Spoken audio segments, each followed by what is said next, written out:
Selamat pagi, salam sejahtera bagi kita semua, Bapak, Ibu, saudara-saudari yang kami kasihi dalam nama Tuhan Yesus Kristus. Kita bersyukur di hari ini masih diberikan kesempatan oleh Tuhan kembali melanjutkan kehidupan kita. Tapi sebelum kita melakukan rencana-rencana kita, maka kami mengajak kita untuk masuk dalam saat teduh sejenak dalam sapaan teduh GBKP Klasis Jakarta Kalimantan. Kita akan bersama-sama belajar firman Tuhan agar firman Tuhan ini boleh menjadi penuntun dan kekuatan dalam kehidupan kita. Untuk itu, mari terlebih dahulu kita satukan hati, kita bersatu di dalam doa. Tuhan Allah kami yang penuh kasih, pagi ini kami datang menghadap-Mu dengan hati yang bersyukur. Terima kasih untuk nafas hidup yang Engkau anugerahkan, untuk hari baru yang Engkau berikan, dan untuk kasih setiamu yang tidak pernah berkesudahan. Pada saat teduh ini, kami ingin menenangkan hati di hadapan-Mu, mendengar suara-Mu, dan merasakan hadirat-Mu yang lembut. Bukalah hati kami ya Tuhan, agar firman-Mu dapat berakar dan bertumbuh di dalam hidup kami. Berikan kami hikmat untuk mengerti kehendak-Mu, serta kekuatan untuk menjalani hari ini sesuai dengan jalan-Mu. Dalam nama Tuhan Yesus Kristus, kami berdoa dan mengucap syukur. Amin.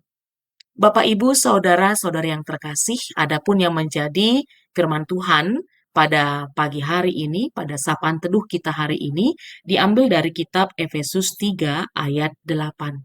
Efesus 3 ayat 8, kami bacakan firman Tuhan berkata kepada kita, "Kepadaku yang paling hina di antara segala orang kudus, telah dianugerahkan kasih karunia ini untuk memberitakan kepada orang-orang bukan Yahudi kekayaan Kristus yang tidak terduga itu."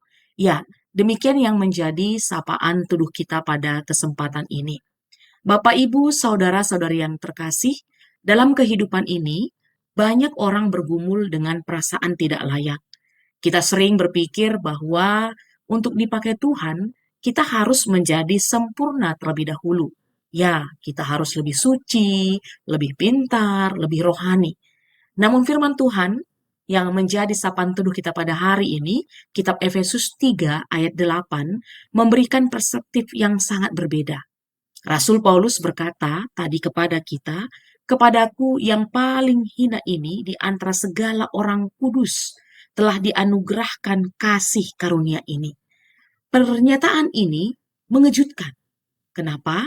Karena kita sama-sama tahu ya, Paulus itu adalah seorang rasul besar, penginjil yang luar biasa, penulis banyak kitab dalam Perjanjian Baru.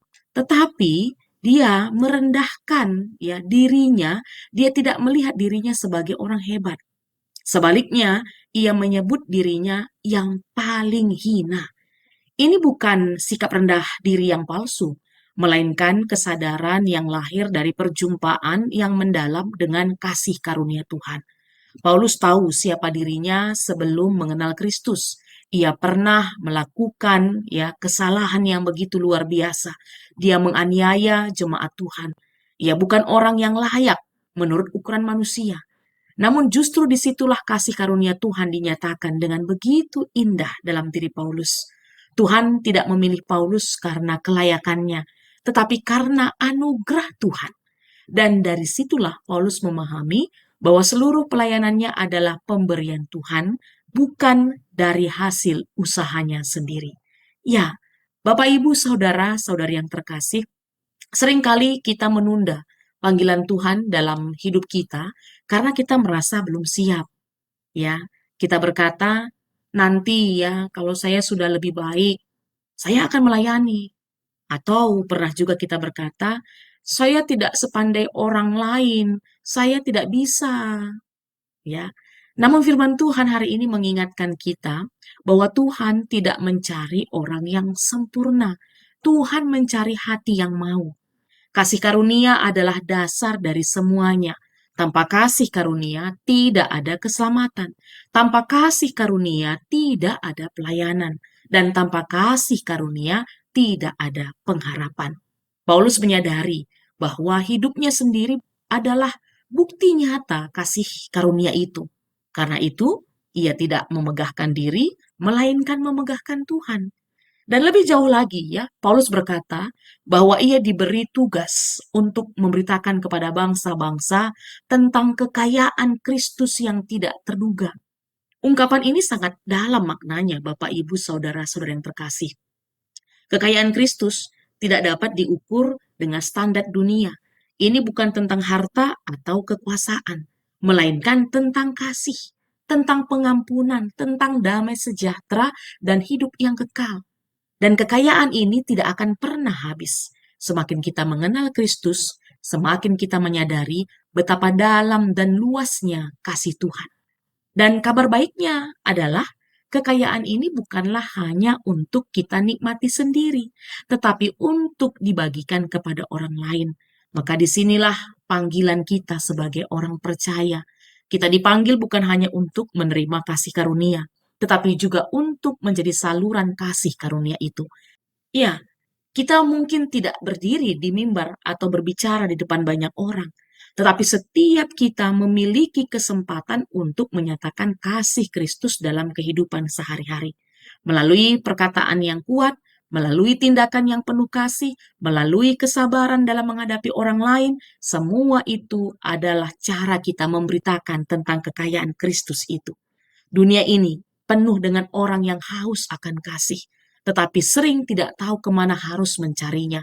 Tuhan menempatkan kita di tengah-tengah mereka agar melalui hidup kita, mereka dapat melihat kasih-Nya. Dan yang paling penting juga harus kita ingat, Bapak, Ibu, Saudara, Saudari yang terkasih, semua yang kita lakukan ini bukan tentang kita.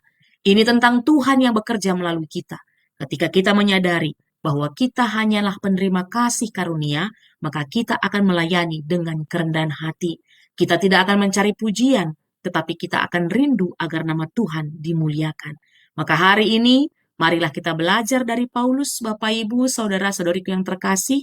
Jangan biarkan perasaan tidak layak menghalangi kita untuk melangkah. Justru dalam kelemahan kita, kuasa Tuhan menjadi sempurna, dan jangan menunggu sampai kita merasa cukup baik, karena kita tidak akan pernah benar-benar cukup tanpa Tuhan. Sebaliknya, datanglah kepada Tuhan apa adanya. Terimalah kasih karunia-Nya dan izinkan Tuhan memakai hidup kita sekecil apapun itu, Bapak, Ibu, Saudara-saudariku. Ya, kita mau menyatakan kekayaan Tuhan melalui kehidupan kita. Dan ingat satu hal lagi ini, kita dipakai bukan karena kita hebat, tetapi karena Tuhan itu penuh kasih karunia. Dan kasih karunia Tuhan itu selalu cukup untuk kita dan untuk dunia ini. Mari kita bersatu di dalam doa. Bapa yang penuh kasih, kami bersyukur untuk firman-Mu hari ini. Terima kasih karena Engkau kembali mengingatkan kami bahwa semua yang kami miliki adalah kasih karunia-Mu. Kami datang dengan kerendahan hati, menyadari bahwa kami tidak layak, tetapi Engkau tetap mengasihi dan memakai kami. Tuhan, tolong kami agar tidak hidup dalam rasa takut atau merasa tidak mampu, tetapi percaya bahwa Engkau sanggup memakai hidup kami untuk menyatakan kasih-Mu. Bentuklah hati kami menjadi rendah hati seperti Rasul Paulus yang menyadari bahwa semua pelayanannya adalah anugerah dari-Mu. Dan pada kesempatan ini juga Tuhan, kami mau berdoa secara khusus untuk GBKP Runggun Cijantung. Tuhan, kami serahkan seluruh jemaat, pelayan, dan pemimpin gereja ke dalam tangan-Mu. Kiranya Engkau terus memberkati setiap pelayanan yang dilakukan, baik dalam ibadah, persekutuan, maupun kesaksian di tengah-tengah masyarakat yang mereka lakukan. Kami berdoa bagi pendeta, kami berdoa bagi pertua diaken emeritus, guru-guru KAKR, para pengurus-pengurus di tengah-tengah gerejamu GBKP Cijantung. Berikan mereka hikmat, kekuatan, dan hati yang setia dalam mengembalakan jemaat. Dalam setiap keputusan dan pelayanan, biarlah Roh Kudus memimpin dan menuntun mereka. Dan kami juga berdoa bagi setiap anggota jemaat. Kuatkan iman mereka, cukupkan kebutuhan mereka ya Tuhan, dan pulihkan mereka dari yang sakit, lemah, atau yang sedang dalam pergumulan. Biarlah gerejamu ini menjadi terang dan garam di tengah-tengah lingkungan, dan menjadi saluran berkat bagi orang banyak. Tuhan, pakailah GBKP Runggun Cijantung untuk memberikan dan memberitakan kekayaan Kristus yang tidak terduga, sehingga semakin banyak jiwa mengenal Engkau dan diselamatkan. Tuhan, sertai juga kami, seketika ini kami akan berpisah dan kami akan kembali dalam aktivitas kami. Biarlah firman-Mu ini tinggal dalam hati kami dan menghasilkan buah dalam kehidupan kami. Di dalam nama Tuhan Yesus Kristus kami berdoa dan mengucap syukur. Mari Bapak Ibu Saudara-saudara terkasih, kita tutup doa ini dengan bersama-sama kita mengucapkan doa Bapa kami. Bapa kami yang di sorga, dikuduskanlah namamu. Datanglah kerajaanmu, jadilah kehendak-mu di bumi seperti di sorga. Berikanlah kami pada hari ini makanan kami yang secukupnya, dan ampunilah kami akan kesalahan kami, seperti kami juga mengampuni orang yang bersalah kepada kami. Dan janganlah membawa kami ke dalam pencobaan, tetapi lepaskanlah kami daripada yang jahat, karena Engkaulah yang mempunyai kerajaan dan kuasa dan kemuliaan sampai selama-lamanya. Amin. Ya, selamat pagi, selamat beraktivitas Bapak Ibu, saudara-saudara yang terkasih, Tuhan Yesus memberkati.